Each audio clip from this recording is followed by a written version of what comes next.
So hello everyone. तो इस video में हम जानेंगे प्रेस बायोपिया के बारे में बिल्कुल in detail. Understanding understanding okay.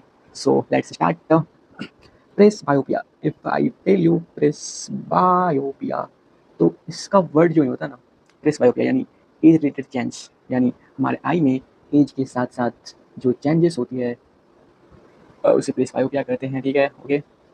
इसे हम बोलते हैं, इसे हम और भी कर सकते हैं साइट ऑफ ओल्ड, यानी ओल्ड के साथ जो साइड चेंज होते हैं प्रेस बायोपिया कहते हैं। एक्चुअली इसमें होता क्या है, तो इसमें ये एक रिफ्रैक्टिव चेंज नहीं है, जैसे कि मायोपिया हाइपरमेट्रोपिया एंड एस्टिग्मेटिज्म, में सब रिफ्रैक्टिव चेंजेस हैं, ओके।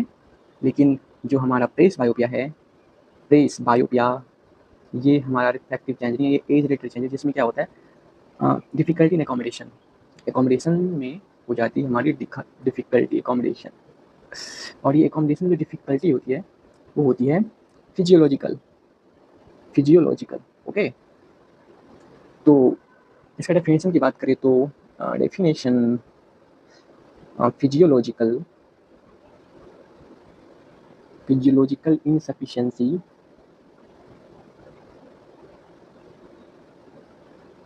of accommodation,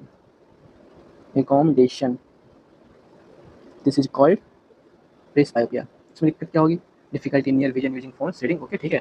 तो वो हम बाद में पढ़ेंगे, बस एक ही करके चलते, ठीक है। तो ये हमारी डेफिनेशन हो गई। तो आप इसे समझना कि ये होता क्यों है, आखिर एज के साथ साथ हमारे एकोमोडेशन में प्रॉब्लम होता क्यों है। Let's see mechanism, okay.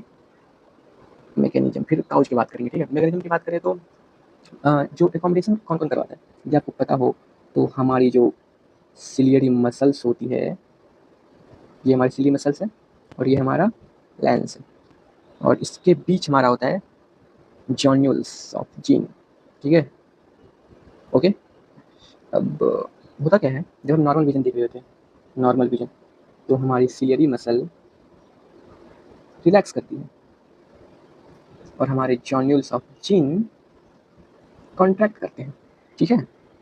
Contract result क्या होता है, रिजल्ट होता है हमारा लेंस की थिकनेस घट जाती है, मतलब कम रहती है। लेंस थिकनेस, लेंस की जो थिकनेस होती है वो कम होती है, जिस हम दूर की वस्तु दिख सकते हैं, लॉन्ग साइटेडनेस, ठीक है, लॉन्ग के लिए।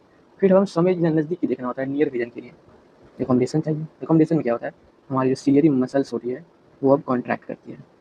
जैसे ही ये कॉन्ट्रैक्ट करती है तो जॉन्यूल्स ऑफ, जो हमारे जॉन्यूल्स होती है रेड वाले जॉन्यूल्स, ये करते हैं अब रिलैक्स, और इससे हो जाता है लेंस का thickness increase, thickness of lens increase.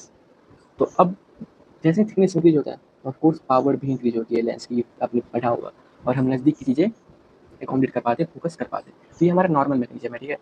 अब दिक्कत क्या है वो हम बताते हैं, एज के साथ साथ क्यों चेंज होता है, ठीक है। तो एक्चुअली हमारे जो आई में दो विजन होते हैं, पहला नियर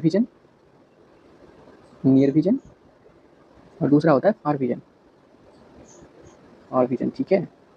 यदि नॉर्मल की बात करें तो नियर विजन हमारा डिपेंड करता है, पहले फार विजन की बात करें, फार विजन इन्फिनिटी होता है, ठीक है, आपने यदि पढ़ा होगा। और नियर विजन यदि आपको याद हो, हम 25 सेंटीमीटर पढ़ते हैं, लेकिन ये एक्चुअली फिक्स नहीं होता। नियर विजन ये चेंज होता है हमारे एज के साथ, चेंज विथ एज, यानी बोले तो जैसे जैसे एज बढ़ता जाता है हमारा नियर विजन है, डिस्टेंस जो है वो बढ़ती जाती है। फॉर एग्जाम्पल के लिए यदि हम बताएं तो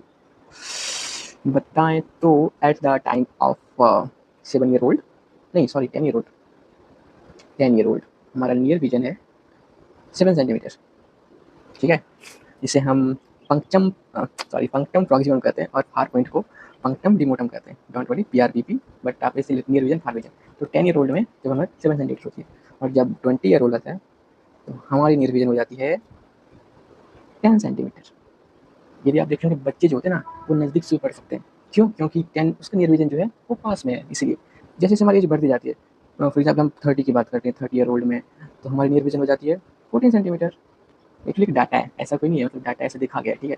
और 40 ईयर में हमारी विजन हो जाती है 25 सेंटीमीटर, ठीक है। इसलिए हम मैक्सिमम लेके चलते हैं, हम कहते हैं कि हमको 25 सेंटीमीटर पे रख के पढ़ना, ताकि हमारे आई में कोई स्ट्रेन ना हो, ठीक है, ऐसा हम बोलते हैं। तो 25 सेंटीमीटर की वो है, ठीक है। और जैसे ही तो 40 को क्रॉस करते हैं, ठीक है, तो जैसे हम 45 की बात करेंगे, ये धीरे धीरे बढ़ती जाती है 33 सेंटीमीटर, ओके, तो अब हमारा क्या मानना है कि हमारा मानना है कि 25 सेंटीमीटर हमारा नियर विजन होना चाहिए। अब 40 के बाद जो है वो तो नियर विजन बढ़ रहा है, इसलिए हम कहते हैं कि at the age of 40 presbyopia develop. 40 year के बाद क्या होता है कि जो पर्सन होता है वो 25 सेंटीमीटर पे नहीं देख पाता है, उसे थोड़ा दूर करना होता है, यानी नियर विजन उसकी अब धीरे धीरे डिमिनिश हो जा रही है, ठीक है। वैसे ही होती जाती है, let me change the colour. Okay, तो ऐसे ही अब एज बढ़ती जाती है, तो हमारा नियर विजन और भी ज़्यादा दूर होती जाती है, ठीक है, एज के साथ साथ। ठीक है, ये होता है कि हमारा फार विजन तो हमेशा फिक्स होता है, ये इन्फिनिटी ही होता है जब तक कोई हमारा नियर साइटेडनेस ना हो, ठीक है। तो अब ये क्यों होता है, हम ये समझेंगे ना कि आखिर नियर विजन 40 ईयर के बाद ऐसा क्यों होता है। तो इसका दिक्कत एकोमोडेशन हो जाता है, ठीक है, जो हमारे एकोमोडेट कर रहे हैं मसल उसमें। तो हम रीजन रीजन या इटियोलॉजी ऑफ बात करें प्रेस बायोपिया की, तो वो हम बात करते हैं आखिर रीजन क्या है, क्यों। तो हमने जैसे पढ़ा कि एकोमोडेशन में दो इन्वॉल्व है, पहला हमारी लेंस और दूसरा हमारा सिलियरी मसल। एज के साथ साथ क्या होता है, लेंस, इसमें दो चेंजेस आते हैं। पहला, इसकी जो इलास्टिसिटी है, इलास्टिसिटी वो हो जाती है डिक्रीज। अब मान लो किसी लेंस की इलास्टिसिटी डिक्रीज हो गई तो क्या होगा।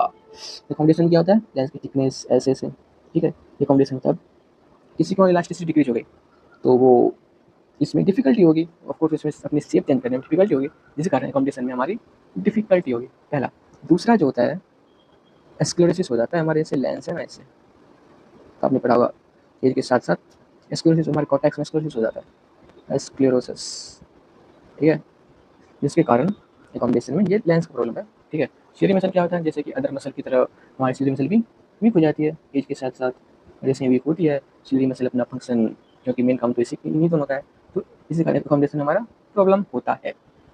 तो ये हो गया हमारा रीजन, आखिर होता ऐसा क्यों है, ठीक है। नॉर्मल जो है, जैसे मैंने कहा कि ये एक फिजियोलॉजिकल है, physiological, it is not a pathological, ठीक है। तो आप समझ जाएंगे फिजियोलॉजिकल मैकेनिज्म है, तो हो सकता है पैथोलॉजिकल भी, बिल्कुल this is pathological also, there are pathological also. Pathological में क्या है, पैथोलॉजिकल में है कि हाँ नॉर्मली 40 ईयर का होता है, ठीक है। अब 40 ईयर से भी पहले हो जाए, मान लो 35, 36 या 30, उसे हम कहते हैं premature, premature presbyopia, ठीक है। प्री मैच्योर प्रेस बायोपिया मतलब पहले हो जाता है। तो इसके क्या रीज़न हो सकते हैं क्यों पहले हो। पहला, यदि जो हाइपरमेट्रोपिया है, हाइपरमेट्रोपिया उसे ठीक नहीं किया जाए, लॉन्ग समय तक जब अनकरेक्टेड हाइपरमेट्रोपिया होती है, तो ये उसका रीज़न हो सकती है कि समय से पहले एकोमोडेशन में प्रॉब्लम होने लगे, प्रेस बायोपिया होने लगी। तो अनकरेक्टेड अनकरेक्टेड हाइपरमेट्रोपिया, हाइपरमेट्रोपिया। और वैसे ही हो सकता है कि प्रीमैच्योर एस्क्लेरोसिस ऑफ लैंस, जैसे जैसे मैंने दो रीजन बोले, प्रीमैच्योर इलास्टिसिटी या premature weakness of ciliary muscle, premature sclerosis of lens. तो प्रीमैच्योर एक हो गया हमारा इलास्टिसिटी घट जाएगा, और इलास्टिसिटी मसल वीकनेस हो जाएगा, इलास्टिक होगा, प्रीमैच्योर इलास्टिसिटी एस्क्लेरोसिस हो जाएगा हमारे लेंस में। इसके भी उसके बहुत सारे फैक्टर हैं, रीजन है, ठीक है। और दूसरा हो सकता है हमारी premature weakness of muscle, okay, तो ये हो सकता है। और भी हो सकता है जैसे कि हम देखते हैं ओपन एंगल ग्लूकोमा हो सकता है, ओपन एंगल ग्लूकोमा, जिसे हम एक स्पेसिफिक नाम दे तो chronic sequel glaucoma, okay, this is, so ये पैथोलॉजिकल है। तो सिम्टम्स तो बहुत सिंपल है, ठीक है। सिम्टम पेशेंट क्या बताएगा, पेशेंट ये बताएगा कि हमें डिफ़िकल्टी होती है पढ़ने में, मतलब नियर विजन में, या रीडिंग सिंपल से वो, या यदि वो फ़ोन यूज कर रहा है तो फ़ोन के मैसेजेस पढ़ने में डिफ़िकल्टी होती है, फ़ोन मैसेजेस पढ़ने में डिफ़िकल्टी होती है, ठीक है। दूसरा, डिफ़िकल्टी इन रीडिंग, ठीक है। आपने देखा होगा कि बहुत सारे जो बूढ़े होते हैं, ठीक है, वो क्या करते हैं, अपने हाथों को थोड़ा लंबा करते हैं फिर जाके न्यूज़पेपर पढ़ते हैं, क्यों, क्योंकि इसका हो गया है हमारा था नियर पॉइंट इंक्रीज हो गया, ठीक है। अब इससे भी नहीं काम चलेगा और दूर करना पड़ेगा, तो वो ज़्यादा हाथ को लंबा कर नहीं सकते, इसके लिए हो जाएंगे डॉक्टर के पास कि डॉक्टर साहब मेरे को पेपर में पढ़ नहीं पाता हूँ, मैं क्या करूँ। फिर डॉक्टर इसको लगाएंगे लेंस, वो लेंस जो लगाएंगे वो इसको हम देखते हैं ट्रीटमेंट, ठीक है, देखेंगे। तो यही मेरी प्रॉब्लम, रात में देखने में प्रॉब्लम होती है, मतलब नियर साइटेडनेस, मतलब सॉरी, नज़दीक चीज़ें मेनली देखने में ना प्रॉब्लम होती है, मतलब सिंपल से बोलते इसका जो है वो बढ़ गया है नियर पॉइंट, इस कारण इसको दिक्कत होगी। यदि महिलाएं हो तो उन्हें सुई धागा पिरोने में दिक्कत होगी, या थोड़ा मान सकते हैं, बट ऐसा होता है, ठीक है। उसके बाद ट्रीटमेंट पे चलते हैं। ट्रीटमेंट सिंपल सी बात है, हम इसको क्या देंगे, ऐसा चाहते हैं जैसे कि इसके जो नियर पॉइंट वो नज़दीक आ जाए, या जो है वो बड़ा दिखने लगे, बड़ा दिखने लगे। तो आपने किसी को ऐसा वाला चश्मा यूज़ करके देखा है क्या, ये वाला, या किसी मूवी में आप मुनीम जी को ऐसा देखा है क्या कि वो आँख को थोड़ा ऐसे करते हैं, ठीक है, ऐसे करके आपको देखिए चश्मा यहाँ पे, लेकिन वो चश्मा को थोड़ा नीचे लगाते हैं और वो तब देखते हैं, और नीचे पढ़ने के लिए ऐसे यूज़ करते हैं और ऊपर से आपको देखते हैं। तो ये दोनों ही हमारे लेंस है जो यूज करते हैं, वो ये हमारा बाइफोकल हो गया और ये हमारा मोनोफोकल हो गया। इसमें यूज क्या करते हैं, इसमें हम करते हैं स्फेरिकल कॉन्वेक्स लेंस, मतलब मैग्नीफाइंग ग्लास। सिंपल सी बात करें, मतलब जो जैसे छोटा दिखता है वो उससे बड़ा दिखेगी, तो इजीली उसे पढ़ सके, ठीक है। तो स्फेरिकल कॉन्वेक्स लेंस अब दो टाइप के, जैसे मैंने कहा मोनोफोकल। मोनोफोकल किस केस में लगाएंगे, मोनोफोकल उस केस में लगाएंगे कि उसे सिर्फ ओनली वन, और कोई प्रॉब्लम उसे है नहीं, उसे ओनली वन इमेट्रोपिक है, यानी उसे कोई इमेट्रोपिक आई, यानी उसे कोई ना ही तो मायोपिया है ना ही हाइपरमेट्रोपिया, कुछ भी नहीं है। तो वो ये लेंस लगेगा मोनोफोकल, जस्ट लाइक हमारे मुनीम जी। उसमें क्या होगा, वो सिर्फ उसका यूज़ कब करेगा, पढ़ने के लिए। तो सी नियर ऑब्जेक्ट और फार के लिए वो खोलेगा चश्मा। तो जब भी वो, आपने ऐसा देखा है कि कभी कभी ऐसा होता है कि कुछ जो देखा होगा बूढ़े लोग मूवी में, जैसे उसका रिंगटोन बजता है फ़ोन का, तो वो फ़ोन से पहले अपना चश्मा उठाते हैं, जस्ट लाइक दैट। ओके। दूसरा आता है बाइफोकल। बाइफोकल में क्या प्रॉब्लम है, बाइफोकल में उसका प्रॉब्लम है कि उसे प्रेस बायोपिया के साथ साथ वो पहले से यूज कर रहा था क्या, हाइपरमेट्रोपिया। वो जो पहले से ही उसके हाइपरमेट्रोपिया है, तो उसके लिए वो यूज कर रहा है हमारा चश्मा, मतलब पहले से ही फार विजन के लिए चश्मा यूज कर रहा है।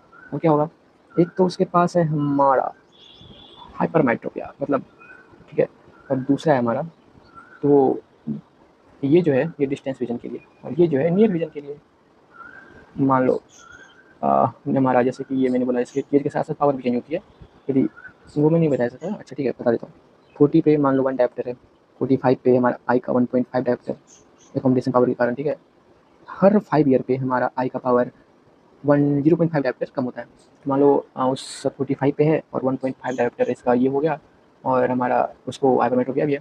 तो हाइपरमेट्रोपिया भी है, तो उसका क्या होगा कि मान लो 2 डायोप्टर हाइपरमेट्रोपिया है, तो वो इसका यूज करेगा डिस्टेंस विजन के लिए 2 डायोप्टर, और इसका विजन करेगा 2 + 1.3.5 हो गया, और ये हमारा यूज करेगा एकोमोडेशन यानी प्रेस हाइपर के लिए। इसे कहते हैं बाइफोकल लेंस। ऐसा आपने बहुत देखा होगा। अब क्या आ गया, नया आ गया है, जिसे हम कहते हैं प्रोग्रेसिव लेंसेज। इसमें क्या, यदि आप किसी को देखोगे पहनते हुए तो पहचान जाओगे इसका एज 40+ है, मतलब क्योंकि बाइफोकल लेंस यूज कर रहा है, मतलब कॉस्मेटिकली ये थोड़ा हो सकता है दिक्कत। लेकिन इसमें क्या होता है, इसमें कोई दिक्कत नहीं, इसमें कोई दिक्कत नहीं। इसमें मतलब कुछ इसमें जो बनावटी है, इसमें क्या है, 2 लेंस को जोड़ा गया है, लेकिन इसका जो बनाया ऐसा जाता है कि इसमें कोई मतलब कुछ पता ही नहीं चलेगा आपको कि है क्या। तो मतलब नॉर्मल लेंस की तरह ये भी होगा, और इसमें भी मतलब सेम है, ऊपर का विजन जो है डिस्टेंस विजन के लिए, नीचे का जो है नियर विजन के लिए, तो बीच में इंटरमीडिएट विजन के लिए। लेकिन बाहर से पता नहीं चल रहा है, तो ये कॉस्मेटिक के लिए सही है। ओके, तो ये हमारा है प्रेस बायोपिया। होप आपको समझ में आया हो, ठीक है। तो सिंपल सी बात है, इतना सा, ठीक है। Thank you, bye. Next video concept easy.